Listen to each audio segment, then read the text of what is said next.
Hi, my name is Barry Sterling Mitchell. I produce the Sterling Net Point Power Rankings, and this is Ben and Barry on football. I'm Ben Dickerson. I'm your co-host, fantasy geek, and lover of everything football, especially the NFL. All right, Ben, so this is the commentary part of the show where we're going to just go through some different things that might be of interest for, take a chance to comment on them. And if you have any rants or anything of that nature, I don't have a rant this week, so we'll just stick to the commentary. All right? Sounds good. All right, let's see now. First off, so let's take a look at Ben and Barry on football on Facebook, and we'll be able to take a quick look at some of the issues or some of the things that we'll be discussing. All right, playoffs. Talking about playoffs? And if they started today, here's your NFL playoff bracket. Let's start with my Niners, who have an uphill battle through the last few games. They're going to be battle tested for sure, but losing to the Seahawks really kind of cramped our style a little bit. Then the Saints, they're the first ones to have clinched a playoff spot in their division. Mm-hmm. So they clinched the division. That's done already. So we dropped from like the second seed to like the fifth seed. Right now you have the Saints at first. And somebody was saying on the TV that if the Cowboys win the division, they get a bye. Yes. The Niners will have gone through the last few games of the season playing top teams. That's right. Finishing up with, the Seahawks or something like that. Yep. And then the Cowboys get a week off if we were to play the Cowboys, for example, when they win the division. That's so correct. We have to come to them, their home, plus they have a week off, and we just finished going through two or three momentous type battles to get there. You're absolutely right. They didn't think that was fair. They think that the rules should be changed. This kind of comes up every year. Ryan Clark said it real loud just the other day. They need to reseed everybody. I'm not exactly sure how I feel about that. I feel that if you reseed, it kind of takes away from your division games and trying to win your division. Now, whether that's a good thing or a bad thing, I'm not exactly sure how I feel about that. But right now, I feel like playing in your division should mean something. You play each team in your division twice. You play out of conference. Everybody in your division plays the same out-of-conference teams every year. Not the same teams every year, but every year, whatever that out-of-conference division is, everybody in your division plays those teams. In other words, if the NFC East plays the AFC East. Okay. So everybody in the NFC East plays the Bills, the Patriots, the Jets, and the Dolphins. I mean, it's kind of set up kind of division-centric to me. What are we doing playing the Ravens? Just unlucky, I guess. I don't know. Well, see, that doesn't count because, yes, you are an NFC team. So who else did you play? Did you play the Browns?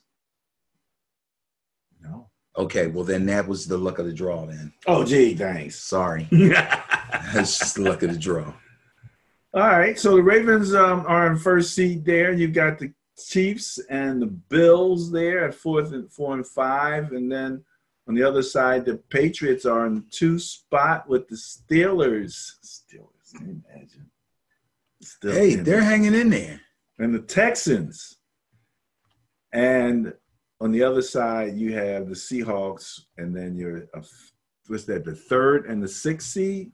Yeah. Green Bay and the Vikings. So if this was the bracket and the playoffs started today, looking at the NFC first, the Niners would have to go to Jerry World, which I told you is no big deal for anybody and shouldn't be any big deal for them. I see them winning that game. The Vikings would have to go to the frozen tundra. I'm sure they'll have nightmares about that. I don't like their chances there. I think Green Bay takes them at home. Then Green Bay goes to Seattle and loses to the Seahawks. And I can't make a call on the 49ers going to the Superdome, although it don't look good for you. But I'll know better after this game this weekend. Okay, so that'll be a preview of that game. All right, so let's move over to the AFC. You got the Bills and the Chiefs. Ooh, scary. But I don't know if the Bills can handle Arrowhead. Arrowhead is a scary stadium to go to. Very loud, very hostile environment. Steelers, Texans. I think Deshaun takes them. Texans, Patriots over again. Ooh, I don't know. I can't call that one. But I can definitely call Ravens, Chiefs. That's a Ravens win. So, yeah, that's all I got to say about that. There's two games that I believe will be upcoming. Saints, Niners, and Ravens, Patriots that I'm not sure about. Don't quite have that one figured out yet. Right. Well, that's okay. It's still early, and these I don't want to call these it. brackets. I'm not ready to make my Super Bowl prediction. I'll be ready to make my Super Bowl prediction when we bring that bracket up again after week 17. I guess so.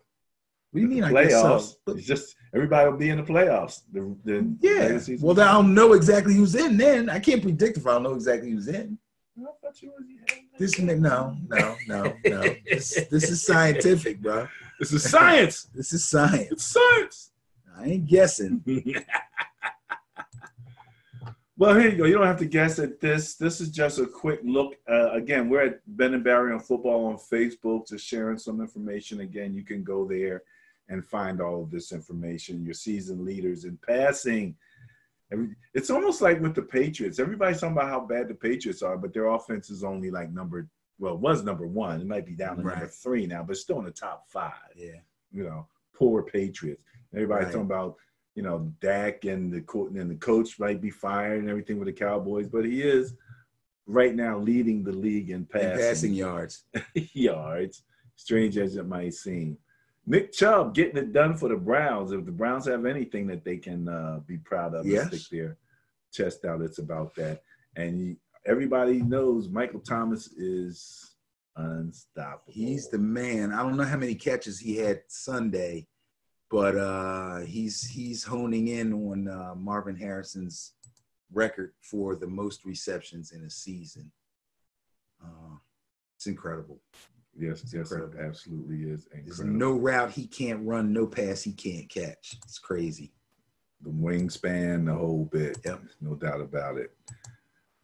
And people are still going, who about Julio? Give me a break. Wrong team, wrong time. All right. I posted this because we actually postulated this like a week or two ago.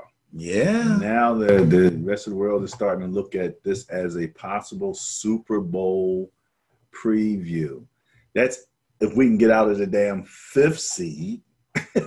Well, as you saw on the bracket, your competition in the first round probably won't be that bad. You're talking about the Cowboys. Yeah. If it was the Cowboys. If it's whoever else it could be the Eagles. I wouldn't be afraid of that one either. Yeah, that's the truth. So, it's after you advance, that's when it's going to get serious. It's getting kind of hectic. And it ain't over yet. There's 4 games. You could regain that second seed. We pull it together, man. It could happen. And that's stretch. why I say I want to wait to see where everybody falls and the playoffs are about to start before I can say, I can see them and their road to the Super Bowl now. I can predict this now. I can't see it now because stuff could still happen. They could be up here and they could be down there. And right now, it looks good for you actually being in that 5th spot.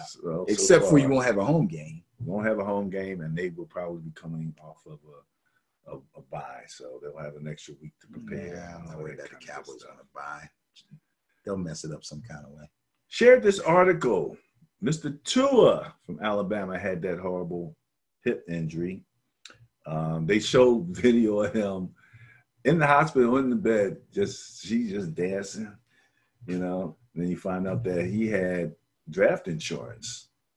So yeah, he might, you know, no matter what happens, he's going to get paid somewhere in the millions of money. Now, how does that work if he doesn't get drafted? Because he's going to get drafted, or if he doesn't make it in the first round. I haven't seen it. I just know he had some draft insurance, which is smart, you know. No, it's definitely smart. I'm just wondering. I think Dak need to take out some contract.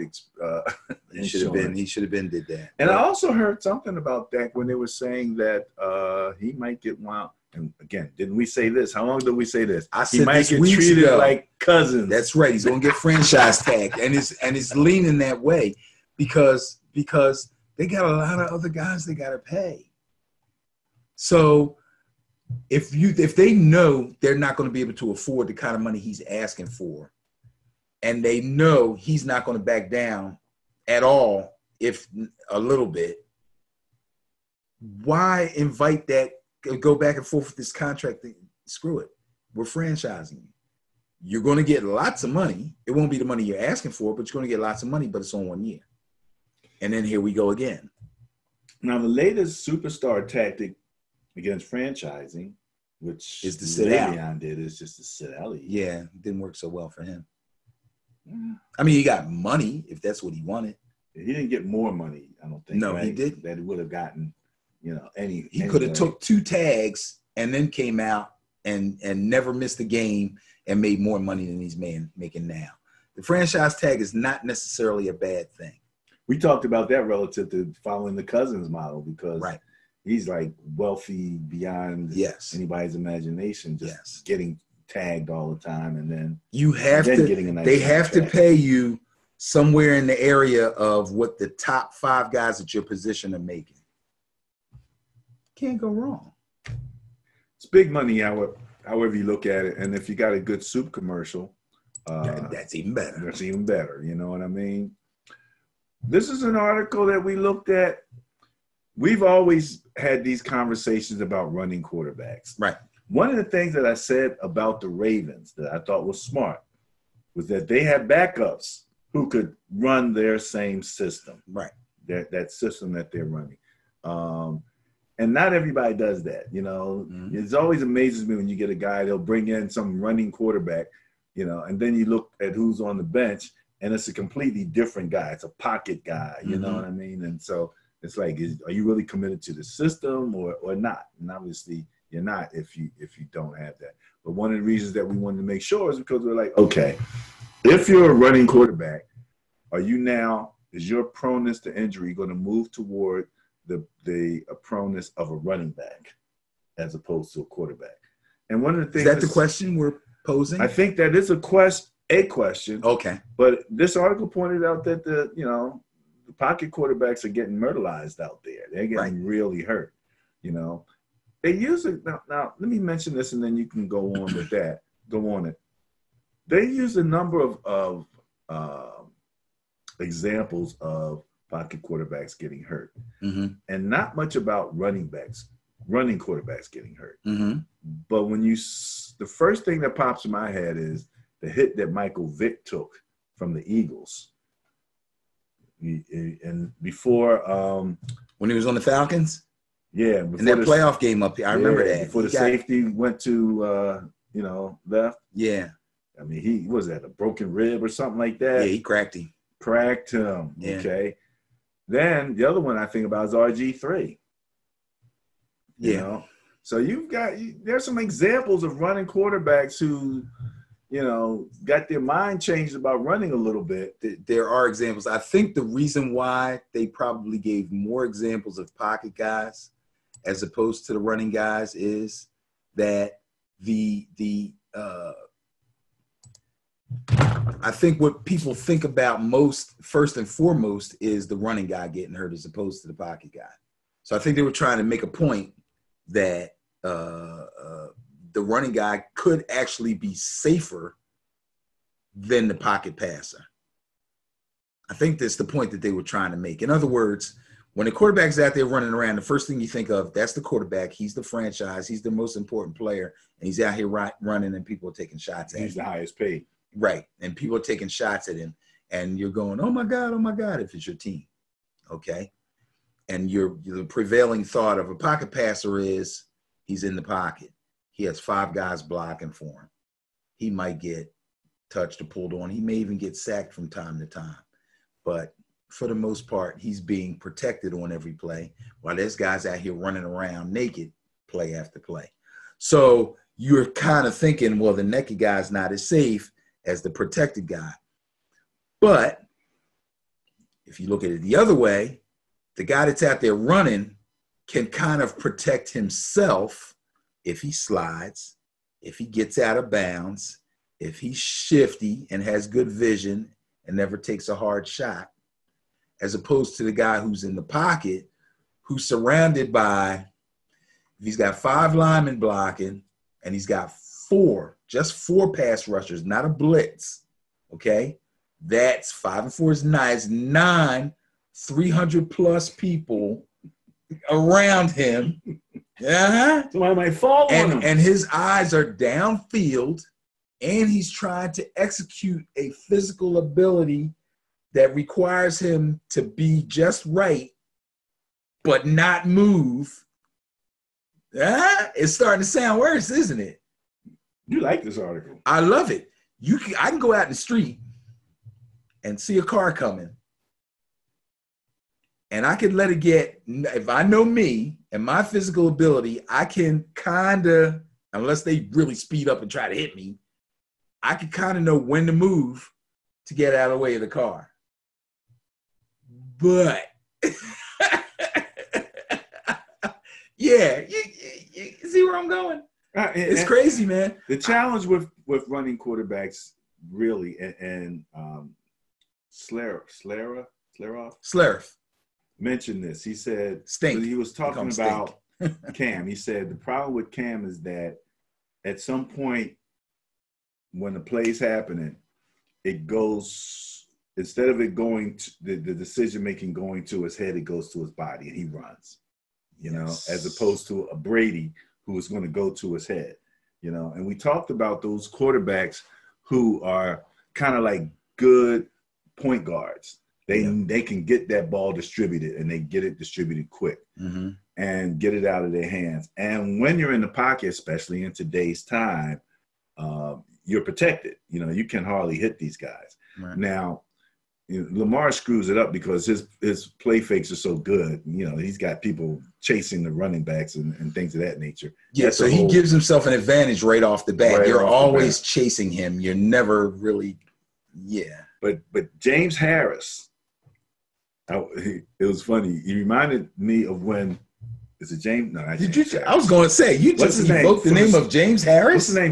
The Steelers guy who retired.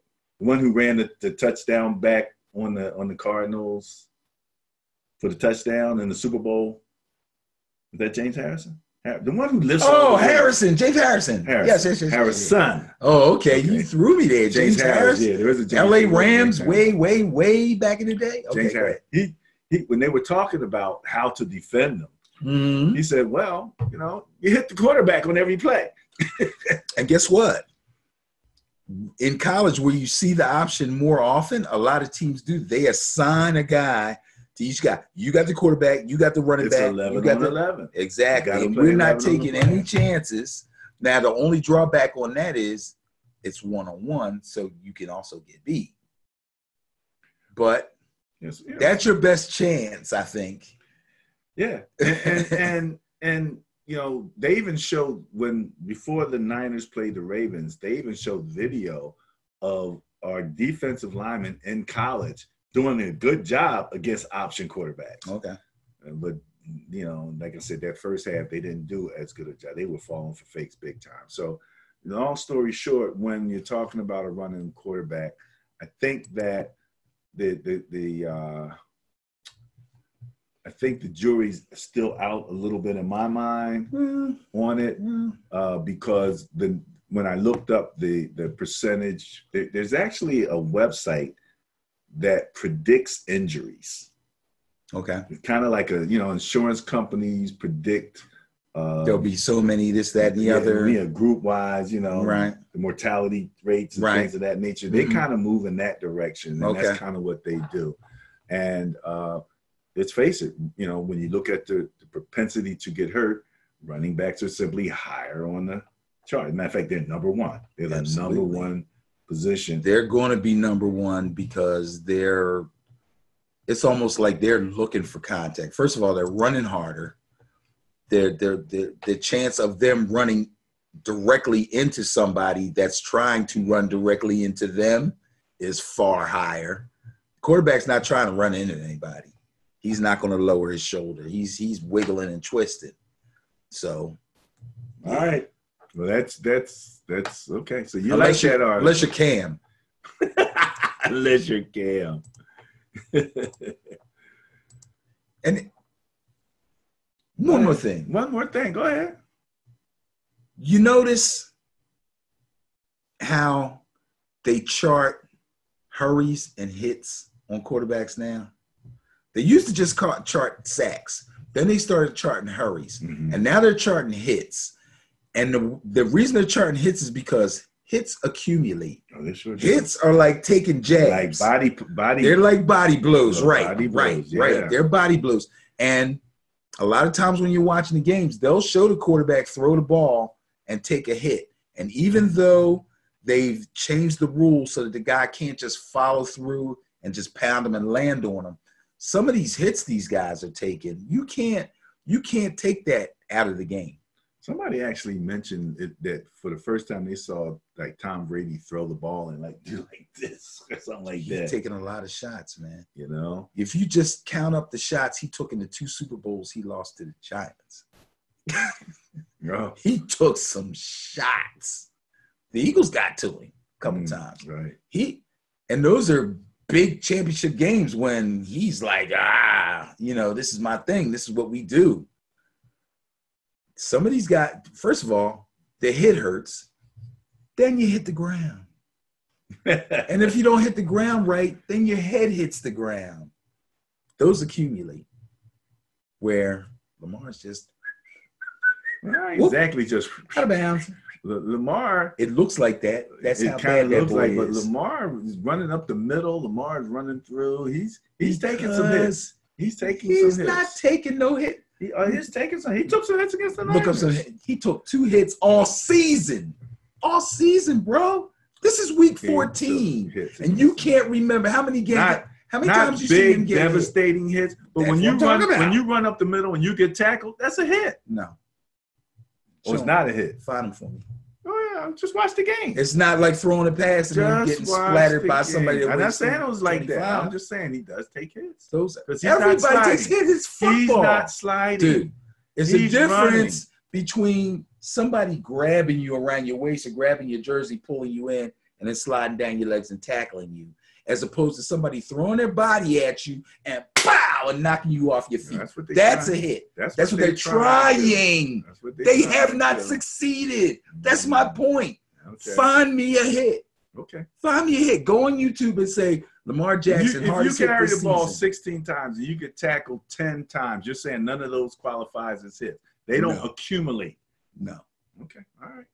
That's your point. We'll leave it at that for right now. No. What's next? Oh yeah. This was a fun one. Black Monday's coming up. It's not fun. It's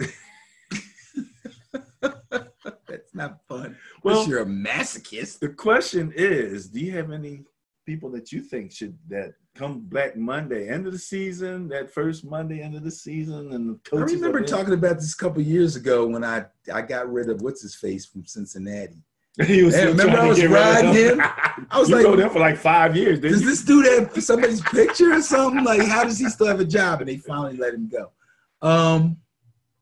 I think Freddie Kitchens is on the hot seat, so hot he's like he can barely sit on it. I think the Giants head coach is Shermer is on the hot seat. I think they're making plans right now to get rid of him. They're looking over their options. I think as much as Jerry Jones is talking, I think Jason Garrett he's got one foot on the banana peel. Trying to think somebody else right off the top of my head. Anybody in particular that you think should go though? Somebody that should go, like you were with the Bengals. You thought not that bad. That was really bad because he hung around for long when he should have been gone. Yeah. But let me see. I think Adam Gase has found a home. I think he's going to be okay with the Jets. Really? I think Flores that took over the Miami job is going to be okay. I think he's a good coach. I think the players love him, and I think the organization loves him. These are teams that aren't winning, but their coaches are safe. I'm trying to work my way around to this. Maybe. No, the Broncos wouldn't.